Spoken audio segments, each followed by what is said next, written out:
आज हम इस वीडियो में ऋषि पंचमी व्रत की कल्याणकारी कथाएं सुनेंगे। इससे पहले कि हम वीडियो में आगे बढ़े, यदि अभी तक आपने मेरे चैनल धर्म संज्ञान को सब्सक्राइब नहीं किया है तो तुरंत सब्सक्राइब कर ले, ताकि आने वाली वीडियो का नोटिफिकेशन सबसे पहले आपको मिलता रहे। ऋषि पंचमी की प्रथम कथा। सतयुग में विदर्भ नगरी में शैंजित नामक राजा हुए थे। वह ऋषियों के समान थे।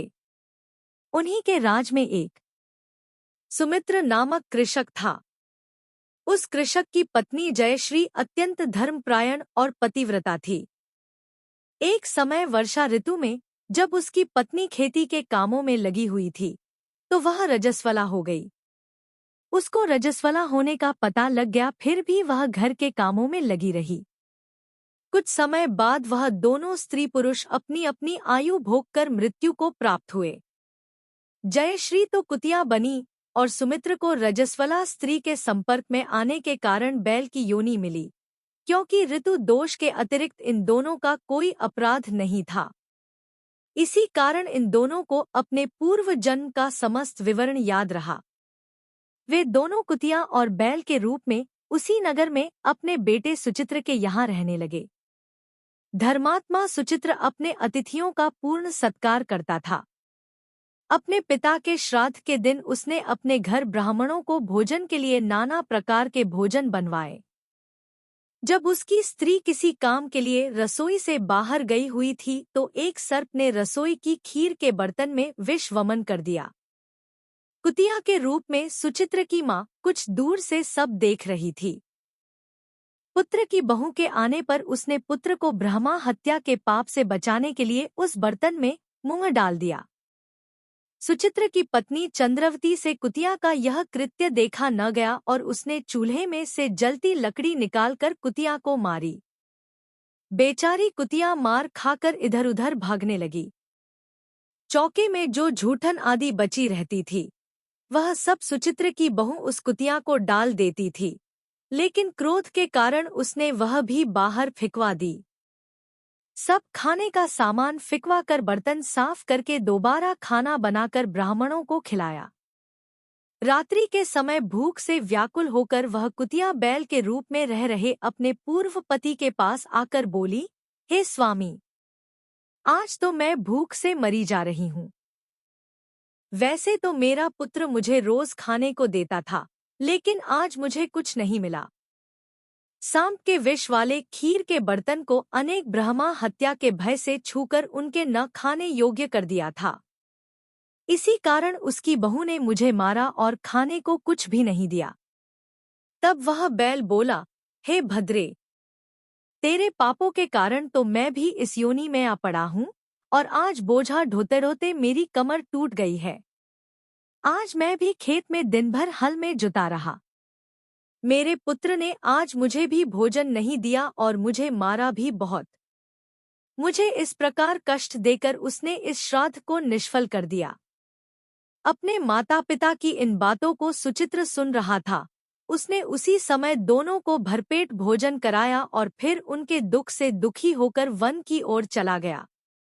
वन में जाकर ऋषियों से पूछा कि मेरे माता पिता किन कर्मों के कारण इन नीची योनियों को प्राप्त हुए हैं और अब किस प्रकार से इनको छुटकारा मिल सकता है।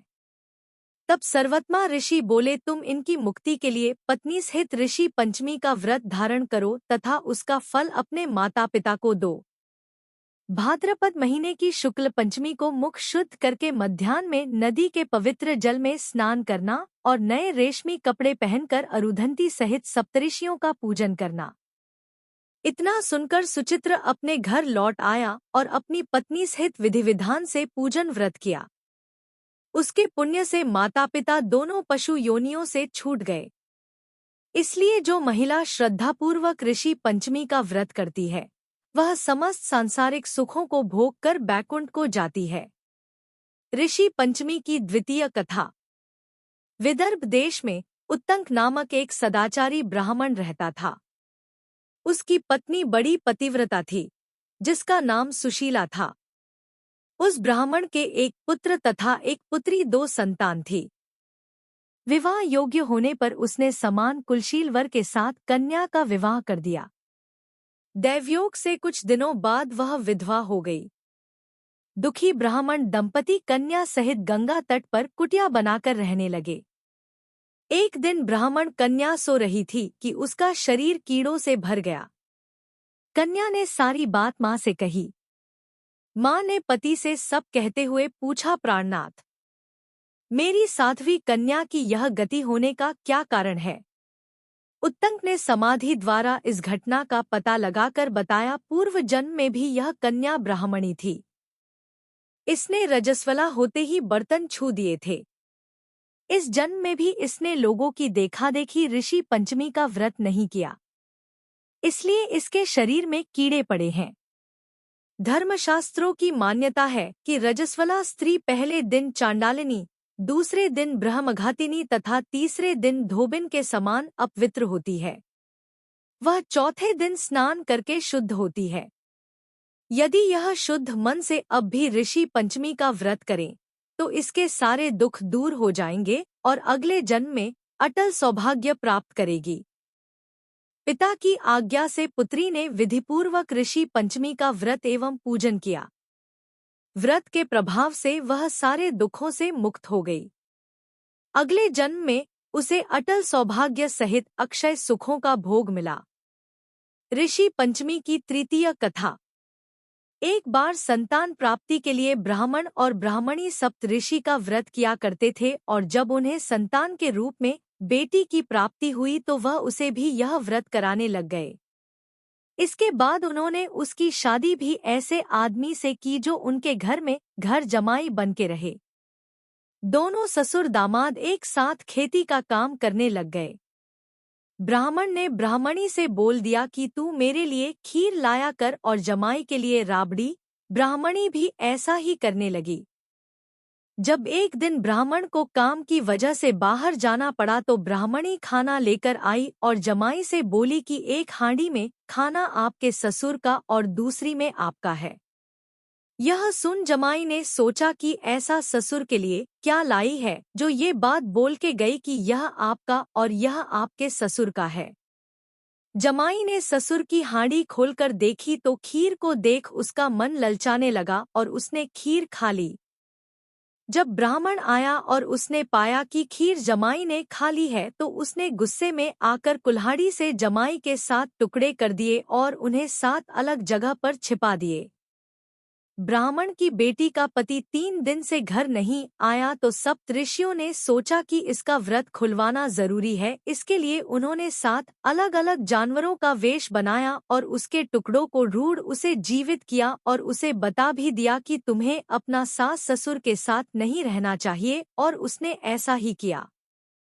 वह अपने सास ससुर से अलग रहने लग गए। ये सब उसकी पत्नी के व्रत करने के प्रताप से संभव हो सका। ऋषि पंचमी के दिन यदि आप निम्नलिखित मंत्र का उच्चारण कर पाएं तो शुभ फलदायी होगा, अन्यथा इस मंत्र को आप सफेद कागज पर पीले रंग से लिखकर घर के मुख्य द्वार पर अंदर की तरफ लगा सकते हैं। यह मंत्र घर में रह रहे लोगों के मन बुद्धि में आध्यात्मिकता बनाने में सफल होगा। अगर आपसे जाने अनजाने किसी ऋषि मुनि ब्राह्मण के लिए कोई अपशब्द या भूल से अपमान हुआ है तो उससे लगे कार्मिक दोष को मिटाने के लिए भी ये मंत्र सहायक होगा।